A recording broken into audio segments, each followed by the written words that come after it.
Welcome back to the JCPod, partnered with Stare Down Sports. I'm your host, Jaden Chandler Parnell, and hey man, interesting weekend of football. Nah, I'm just kidding. First weekend of just like only college basketball. It wasn't too bad of a weekend. There's some interesting games. If you're a top 10 team, you still can't win on the road for whatever reason. Shout out Purdue. No, yeah, it was a very interesting weekend in the college basketball world.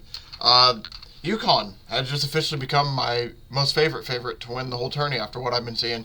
They beat Marquette by almost 30 over the weekend. I can't wait to talk a little bit more about that stuff. So it's going to be fun. Yeah, today's pretty much going to be very simple. It's going to be more of the usual. Tuesdays, we're going to spend a lot of time talking about NFL news, talk about some of the stuff that, see what's kind of popping around the league right now. I know there's some teams getting fired, there's some moving around.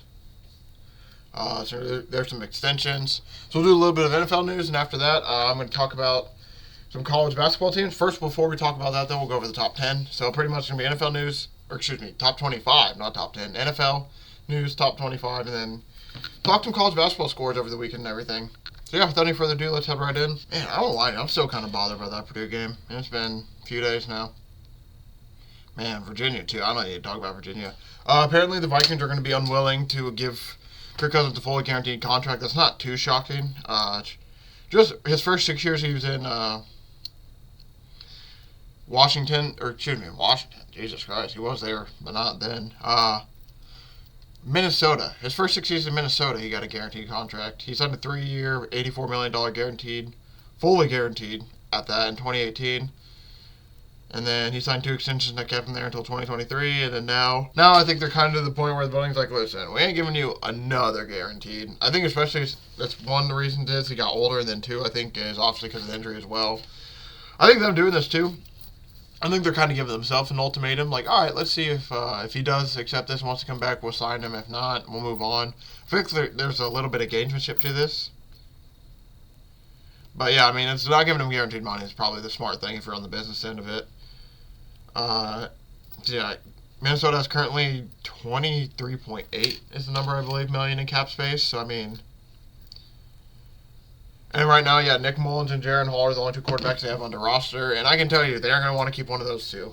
Minnesota will for sure be in the game for another, what do you call it? Quarterback?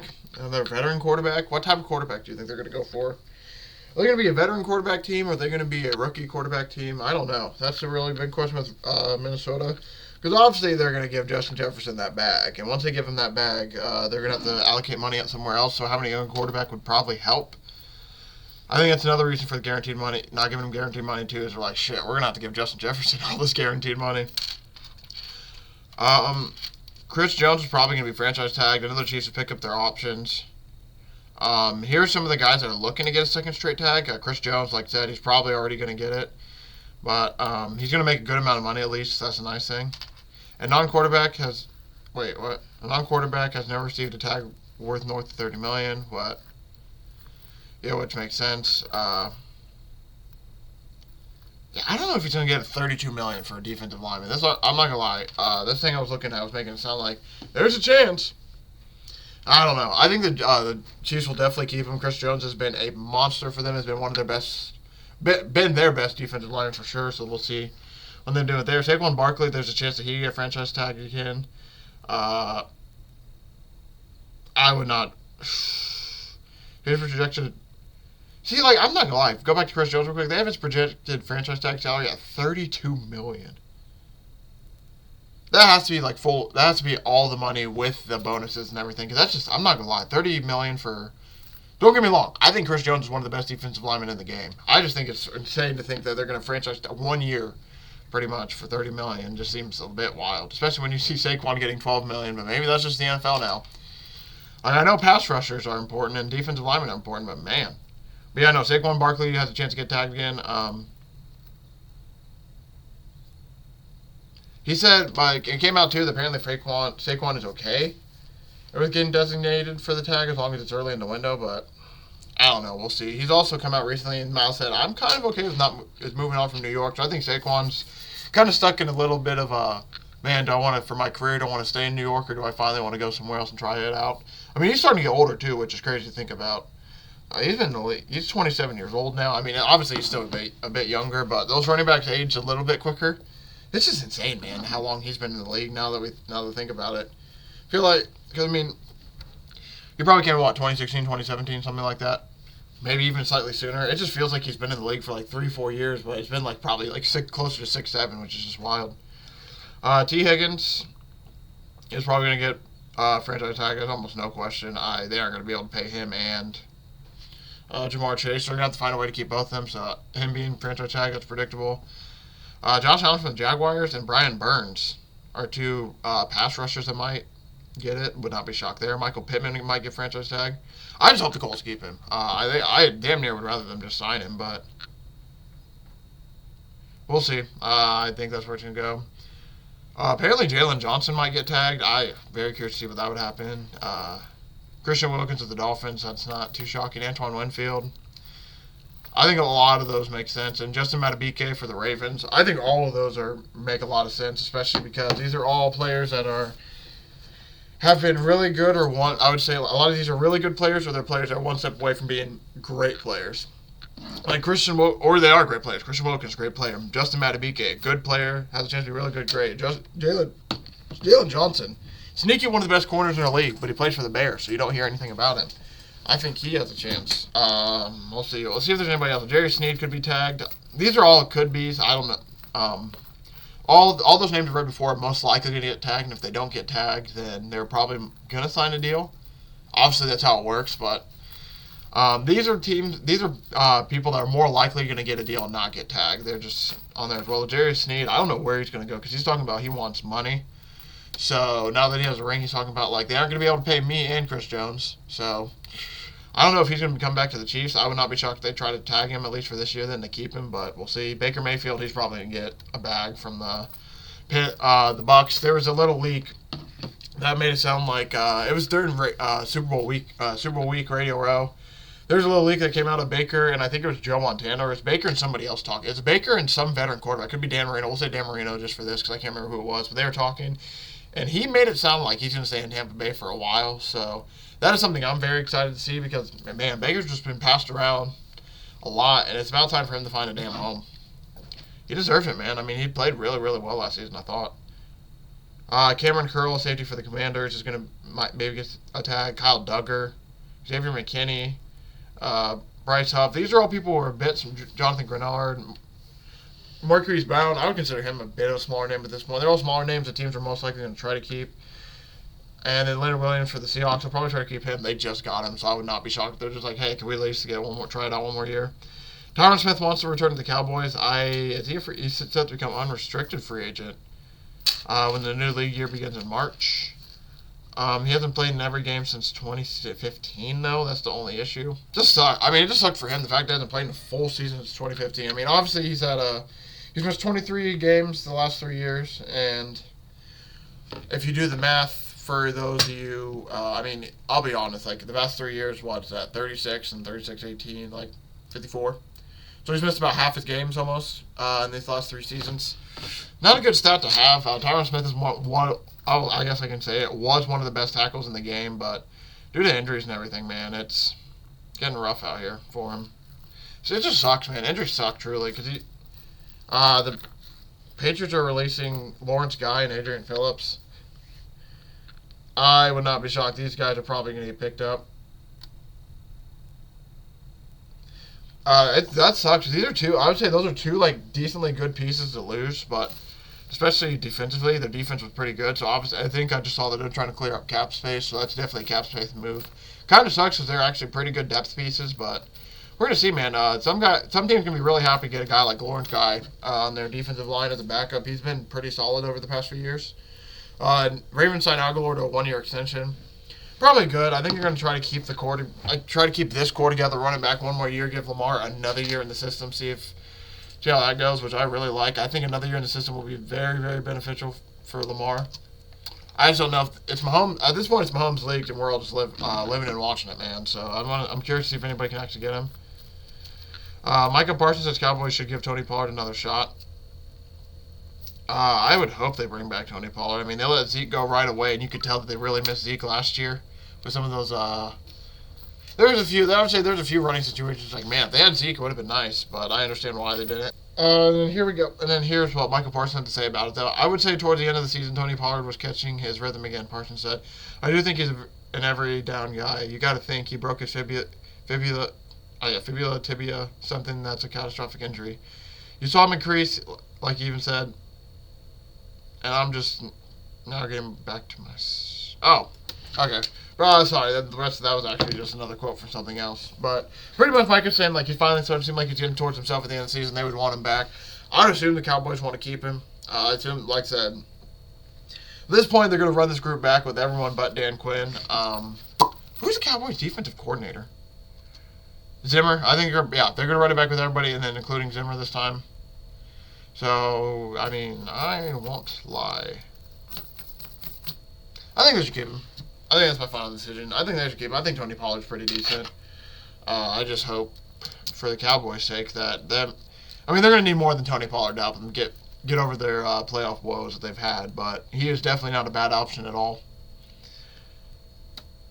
Xavier McKinney says he wants to be appreciated and wants to be valued when he becomes a free agent in March, pretty much. Sorry, I don't know why that was so hard to get out. No, pretty much Xavier McKinney just wants some appreciation and everything. He was actually pretty good this last year. He had a career high 116 tackles, 11 pass defended, and 3 interceptions.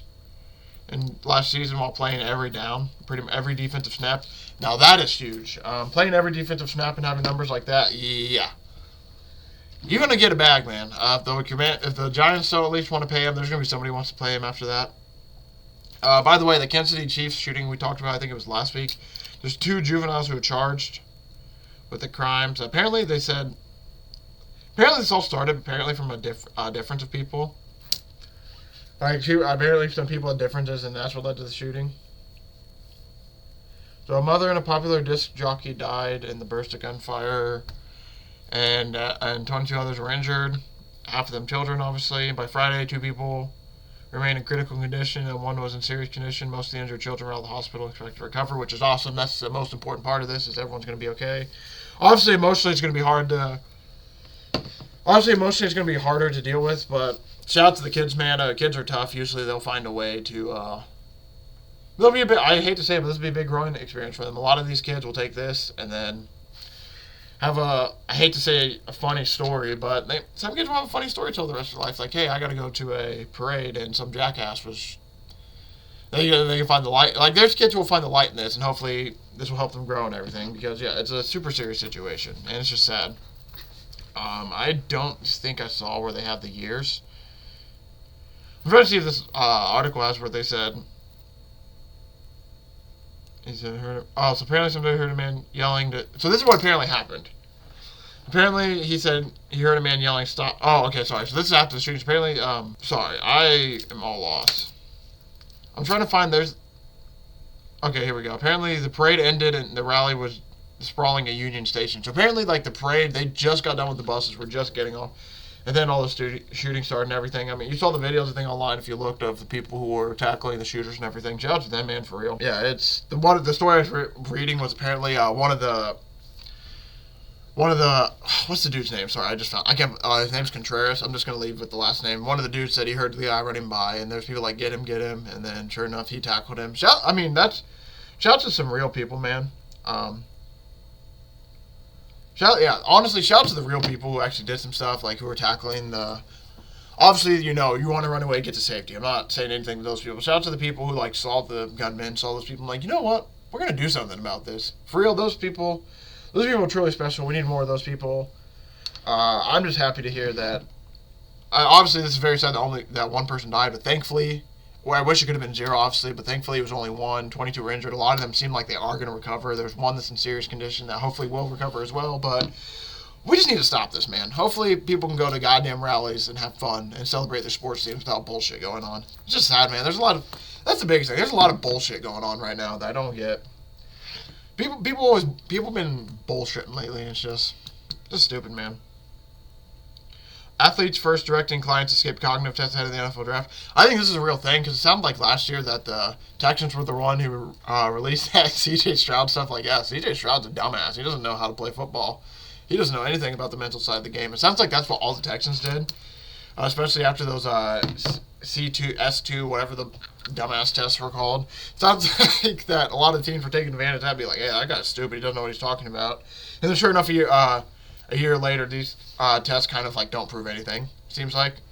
Because I forget who it was. Somebody did really good on the test, and they ended up not doing too much last year. CJ Stroud is apparently the dumbest person ever to play football, according to a test, but he was a really good rookie. So I'm not shocked. I mean, I think there's some cognitive tests you can take. Obviously, that can help, but for the most part, I'm in agreement that it's hard, man. Like, it's hard to get a cognitive test that's going to be like, hey, when it's 3rd and 2, and you really need a play here, are you going to be tight or are you going to be able to make the play? Like, there's hard to find cognitive tests to see if people have that dog in them. So it makes sense, obviously. I mean, because that's one of the hardest things about being human is that some of the shit we do is unpredictable. Like, as much as we have studies and much we have stuff to look at, I mean, there's still stuff about us that we just can't figure out because it's almost like instinctual, it's almost primal. Like, that's what's fun about sports, man. In sports, you get some of the, like, primal raw stuff, man. Like, it brings out, like, the warriors in people. I hate to say that, obviously, because, like, we aren't going to war or anything. We aren't, battling on battlefields, but it's some true stuff, man. Like, there's just something about, like, getting in a zone. Like, I'll admit, like, I sit back and I watch now, like, even college basketball games, some of these football games, it's like, man. And I'm sitting here, I'm at home, and it's like, I'm thinking about the clock. I'm thinking about these situations. Obviously, it's like, man, this is crazy, man. It's like I don't know how I played. How did I get through this? I was stressing out all the time and everything. And obviously, I was nervous when I played. But then you just think about back when you're playing, and it's like, you're just in a zone, man. Like, obviously, you see the time and anything, but it's one of those things where you just don't even think about it. You see the time, it's like, we're good. We got plenty of time. We'll figure this out. We'll get this going. And you just think about it in the game versus when you're on the other side of it. You're like, man, there ain't a lot of time left, even though there could be, like, a whole half. It's crazy. But, like, when it comes to the primal stuff, like I was saying, like, it's... Like, there's a difference when you go out in the field and, you just are, like, angry. But it's like, it's controlled anger because it's controlled anger through the game. You especially see this during football. I mean, there was a fight in college basketball last night. Like, that's just primal anger. That's just anger. The game was over. They're in the handshake line. These dudes are fighting. But I feel like in the... I guess, like, it's kind of hard to explain fully because it's like I would have to give you, like, a very, very, very specific example of how you can do some of this, obviously. But it's just something about sports that brings out the primal in people that's, like, awesome to see because then you see, like, all right, this is what this person's really about. I guess that's the best way to put it. It's just because, you'll see, for example, like Patrick Mahomes. When the game's on the line, he gets the ball. We finally are all like, oh, yeah, he's going to get this done. But nobody knew that for the longest time, and then Mahomes just would do it again and again and again. It's like, all right, so this dude is, when he gets down to his primal instincts in the 2-minute quarter, he's a killer. I might make that a thing now. Like, just call it, like, the primal instincts moments. It's like, when this game are close, it's like, what are you going to do? Go down, obviously, because they always say, you go down your base route, you go down what you practice. Sometimes it goes even deeper than that. It goes to what you're made of. And that's what's fascinating, man, is some humans, like I said, the guy who tackled the shooter, there's some humans who are just made of that, like, will to be like, I'm a doer. I'm going to go get this done. I'm going to do this. And there's other people who just can't get it done, man. It's crazy. That's what's crazy about human nature, and you're never going to be able to understand any of that from an S2 test sometimes. Because the S2 test can't figure out if Patrick Mahomes is going to win this game-winning drive right here because he has that killer inside of him. They can figure out that, yeah, he might be able to make the right reads here and there, but they can't figure out that killer in him. Which is just very interesting, yeah. So like I said, I'm not shocked at all they don't want to take cognitive tests. I'm very curious to see now, since now it's basically coming out and athletes first saying like, hey, do not take these tests. I'm very curious to see now if they want to change up some of the mental tests or anything. Let's see. I think I talked about Jimmy Garoppolo being two-game suspension for PEDs. I feel like I talked about that. I don't know if I did or not, but if not, in case I didn't, he's for sure already gone from the Raiders, I'm assuming. If he's not, then, I mean, this pretty much is the Raiders. I mean, they're expected to release him in March. So, yeah, I mean, regardless, it's probably the end of the Jimmy G era, especially now that it doesn't have 2 games. They're probably going to want a younger backup. I mean, Aiden O'Connell might stay the backup now that I think about it. They'll probably keep Aiden O'Connell potentially as a backup maybe and then draft somebody potentially. And then, I just don't know, man. It's going to be really weird for the Raiders when it comes to quarterback, because they have Mahomes in their division, so they got a lot more worried about than just quarterback, even though they need one. Commanders' offensive coordinator Cliff Kingsbury describes what he expects from his quarterback, and he wants looking for mobility and leadership pretty much at quarterback, so pretty much he's looking for what a quarterback is. He wants leadership. No, I'm just kidding. Honestly, looking for leadership and mobility, that's a big part of the NFL. I think it's going to be crazy when we come back like 10 years from now. You aren't going to see anybody like the Peyton Mannings, the Tom Brady's anymore. You're going to see very, very few like statues in the pocket. Because, I mean, even then, like, Brock Purdy, I wouldn't say Brock Purdy's, like, the fastest and most mobile quarterback, but when he needs to move, he can move. And he has some sneaky speed to him, too. I feel like that's what a lot of the NFL is turning into, is you at least have to be able to move a little bit. Like, people forget, early in his prime, like, Peyton Manning could move a bit, but then by the end, he just, obviously he was a statue, and he's a lot more brain than he was athleticism, but it's going to be very interesting for the Commanders, man, when it comes to, like, the mobility part of it, because they haven't had, I don't think they've had a mobile quarterback since, like, RG3. And I'm just trying to think of quarterbacks. Like, I can't think of any quarterbacks that they've had since RG3 that's been, like, something super special where it's like, man, he's actually been, like, kind of good. Like, they've had good quarterbacks, potentially, I would say, but obviously Kirk Cousins. Obviously Kirk Cousins played after RG3 was decent, but he wasn't mobile. He could move, potentially, but he wasn't mobile. And a shocking move from the Bears. They released Eddie Jackson and Cody Whitehair. They've saved $21.5 million against the salary cap, which is why they did the move. It's just really crazy. Because I remember, like, when I was in Chicago for school, like, buddies had Eddie Jackson O's and, like, all these things, and they loved Eddie Jackson. They loved Cody Whitehair. This was, like, two of the Bears. So this is crazy. This just shows you what new ownership can do. New ownership is pretty much just starting to clean house. Justin Fields is probably next. He already unfollowed the Bears on social media. No, it's crazy how this stuff's news now. But honestly, it does seem like the more and farther we go, we're going to pretty much a whole rebuild. Like, seeing Eddie Jackson and Whitehair gone, it feels like the more we just go over news with the Bears in these coming weeks, it's just going to be this guy's gone, this guy's gone, this guy's gone. Oh, yeah, here you go. Here's the report. Apparently, yeah, by the way, Kansas City shooting was a dispute. I don't think they said, like, obviously what the exact dispute was, but there was something written that was a dispute. Just want to throw that in there. And here's what I was talking about with Snead. This is an article line, Snead. Chiefs don't have enough money to keep both Jones and me. So, yeah, it's going to be interesting to see how they are able to keep Snead after all this. Sounds like Snead is probably gone. Don't think he's going to be... I mean, unless they franchise tag him, then he's going to be there. Yeah, that's going to do it, I think, for NFL. There's not too much more news. I feel like I already went way too long. Obviously, the summer goes. These aren't going to be as long. It's pretty much like the fallout of the Super Bowl. There's just, kind of think of it like nuclear fallout. The longer it goes, the less it's going to be. Like right now, there's a lot. It's like a big news cycle because we're preparing for the draft. Some teams are making moves for the draft. They're clearing cap space. They're moving this, moving that. So there's going to be a lot of movement, a lot of action. For in this month, March will calm down a little bit because of March Madness, obviously. And then April picks up again for the draft, and then it's dead till damn near August. And it's just a lot of news and a lot of bullshit. But yeah, that's probably going to do it, like I said, for NFL news. We can move on next to the top 25. I will just pretty much read it out real quick and give my reactions. By the way, when I was talking about that fight between Texas A&M Commerce and Cardinal Wood, look it up, man. That is wild. That was a full team brawl and everything.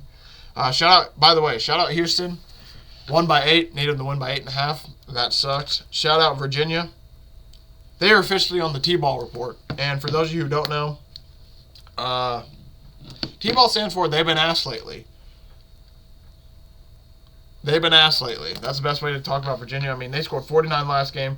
Scored 41 this game. Their highest score has 6 points.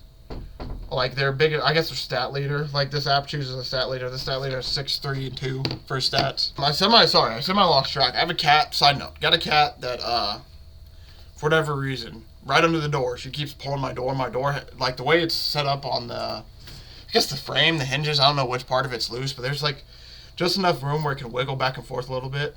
So if you hear it you might hear it on the pod. I don't know if my microphone can pick it up or not, but she's pretty much doing Cedar Rose with the door and just keeps shaking it back and forth. She's been doing this for a week. Obviously, it's a cat. I've tried to talk to it. I don't know if it can hear me. I don't know if it understands me, or if I don't know if it doesn't give a shit. But moving back to Virginia, speaking of not giving a shit, it seemed like they didn't give a shit last night. I mean, like I said, 75-41, absolute blow. But hold on. We're going to talk top 25. Sorry, I just wanted to... I'm going to rant about Purdue in a minute, too. I just wanted to get a little bit pissed for a second. Because, yeah, I won't lie, man. They've been asked lately. They've been asked lately. That's the best way to put it. I can't find this 8 people. This is ridiculous, man. Like, it should be... By the way, Rick Pitino, too. I can't wait to talk about him. Oh, my God. He went off on his team. By the way, I'm stupid. Now I figured out how to find it. All right, we're good. So top 25. Obviously, Purdue is not going to be number one in anybody's bracket anymore. For those of you who don't know, Purdue got upset by Ohio State, who fired their coach. Ohio State fired their coach Sunday. Fired their coach on Valentine's Day. Ohio State fired their coach on Valentine's Day. Had, I think, this is their third win since January 11th, and they beat Purdue on the road. Purdue went 20 for 20 on the line. Meanwhile, in another game, Virginia went. You know what? I'll save the top 25 for later. I'm already kind of deep into these games. But we'll just save the top 25 for. We'll end the show with the top 25 and talk about it. I've already kind of been diving into these games a little bit by accident, so we'll keep going. Shout out to Texas, by the way. Big win last night. I don't think they covered, but still got a big win. But yeah, man, Purdue, absolutely embarrassing performance against Ohio State. That's the best way to put it. They lose 73-69. I mean, this is absolutely embarrassing. Interim head coach making his debut. Another court storming for Purdue. Shocker. Seems like that's all they do is get the court stormed on them. 20 for 20 from the free throw line. And they couldn't win the game. 20 for 20 from the free throw line. Couldn't win the game. It's pretty frustrating. Shout out to this guy who parlayed through Purdue in a parlay. First off, parlays are for losers. That is a real thing. Whenever you place a parlay, you should understand, probably going to lose. Second off, you bet Purdue in a parlay. You're even bigger of a loser. No, I'm just kidding. But yeah, no, honestly, Purdue, you should never put Purdue in a parlay. I'm not going to lie.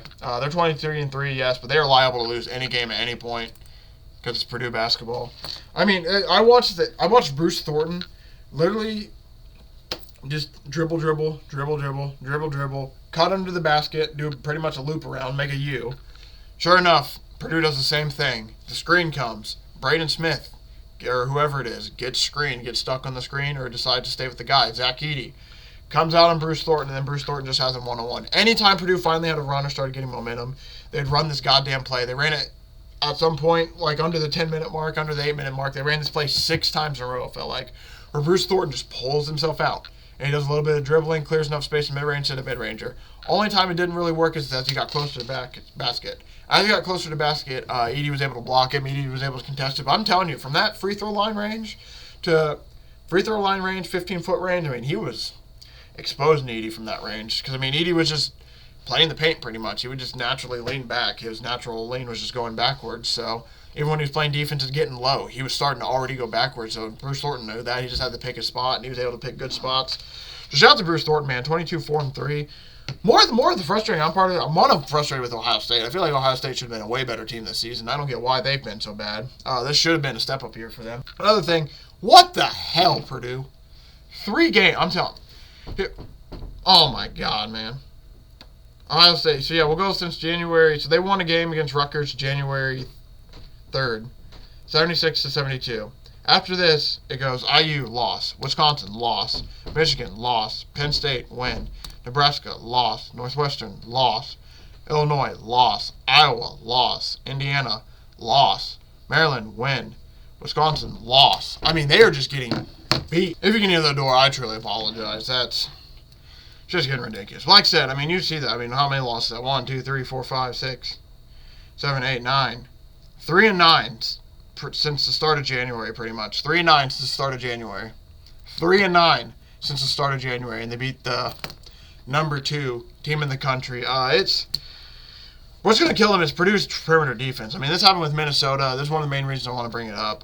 Purdue's perimeter defense is truly, I don't want to say pathetic, but it's starting to get bad. Battle, 3 for 5. Thornton went 1 for 4. 1 for 2, 1 for 2, 1 for 3.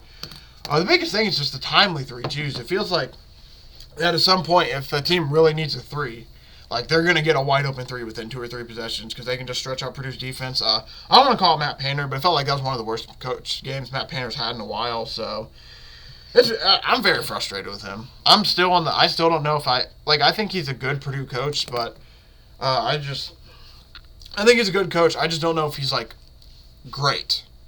And if he's great, I don't know if he's all-time great. Like he's in the top tier coaches. I do think he's in the top tier coaches. I just don't know if he's like the top of that tier. He might be towards the bottom of that tier. He can still be in the top tier coaches, but man, Although offensively they were bad that game too. That was just a really scary game, honestly, for me, because that was one of those games where it's like, oh, that reminded me like, oh shit, so this team's probably going to get beat in March, huh? That's what I took from that, which is really, really scary. I think they'll make it out of the first weekend, I hope. I think they can win.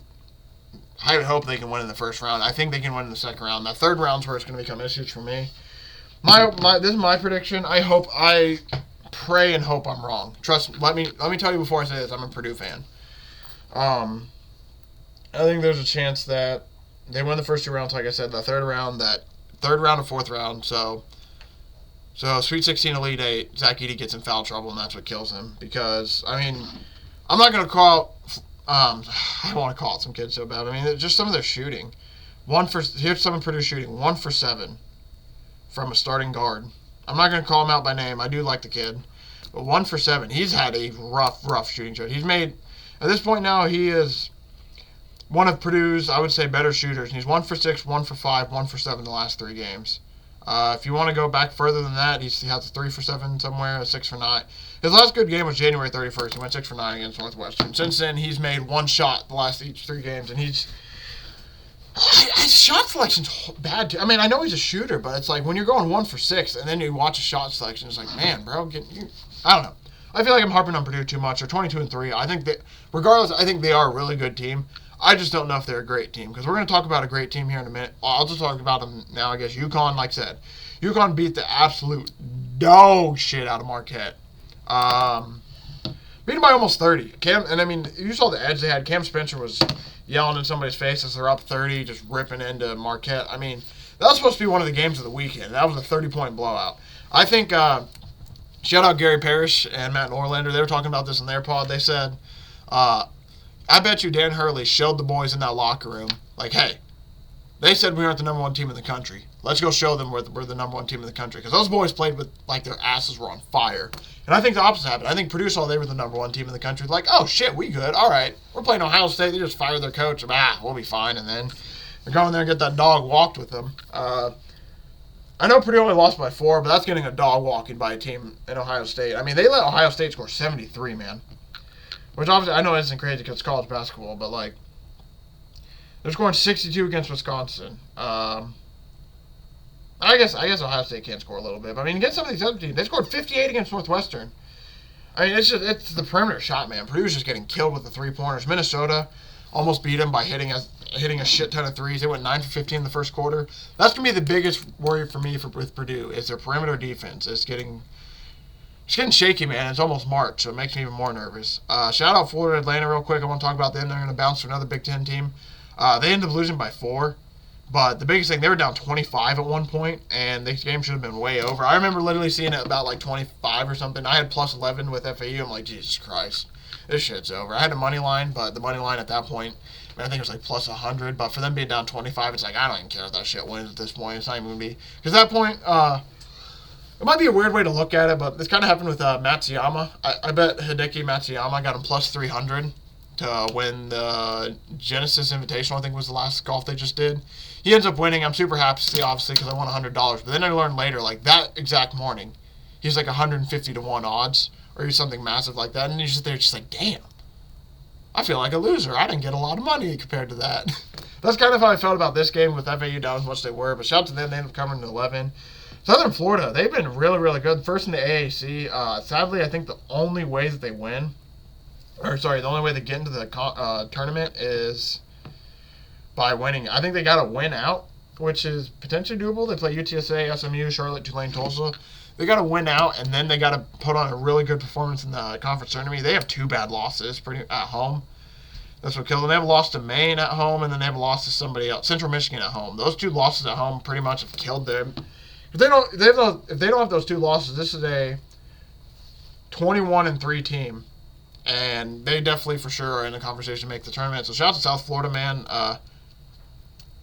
What's their coach's name? Amir Abdul Rahim, I believe, is the coach. Shout out to him. He has been. Yep. USF, Kennesaw State's Abdul Rahim. This is his first season. 2, by the way. I think this is his first season. He is going off. Shout out, man. But yeah, so Florida Atlantic made a little bit of comeback, made it close, and we interested to see what they do in the tourney. Northwestern, man, beat IU on the road. They were dogs. That was just huge for them. They're going to get their third tournament forever. Third tournament ever. Shout out to them, man. They're playing really good basketball lately. Shout out that boy Boo Booey. Especially with Ty Berry. Northwestern lost Ty Berry for the season. He's one of their better players, so it's going to be interesting to see how they react. Since that, tough loss the game before this, but then they were able to basically figure it out. Tough loss to Rutgers by 3, and then they were able to figure it out against Indiana. They got Michigan upcoming next. That should be easy. Michigan ain't good. They're probably the next team to fire their coach. Seton Hall comes back from down 19 against St. John's, and Richard Pitino goes off on his team. Oh, sorry. Rick Pitino, I believe. Sorry, not Richard. Richard, I think, is his son. I think it was really funny, though, because Rick Pitino basically came out, and he called out his team by name. I forget the names exactly, but he pretty much was like, this is the least amount of fun I've ever had in my life. He's like, well, I'll just throw some names. These aren't the actual kids' names, but this is pretty much how the press conference went. And this is a press conference, mind you. This is a press conference. And he's talking like that. He's like, yeah, Johnny can't move his feet. Johnny Bravo can't move his feet at all. He can't slide. Lexi James, he's too slow, can't move his feet, can't slide. Johnny Jones, can't move his feet, can't slide, he's too slow. And he was just literally calling out his name, like players by name, saying like, hey, he can't move his feet, he's too slow. We're too unathletic to guard anybody. We just foul people because they run past us. Like, he was going in on his team, which is what I think he needs to do, because St. John's isn't going to make the tournament this year. We knew it was going to be probably a fix for year one, but he needs to just get some more inspiration in the boys. That's a huge win for Seton Hall, too, who was potentially outside the bubble, but now has a chance to make some noise. Let's see. Utah wins an amazing buzzer beater. That was really awesome to see. Let's see. Virginia, yeah, they beat Wake Forest. Iowa State had a rough game against Houston last night. Like I said, they ended up losing by 8, but they looked really good the week before.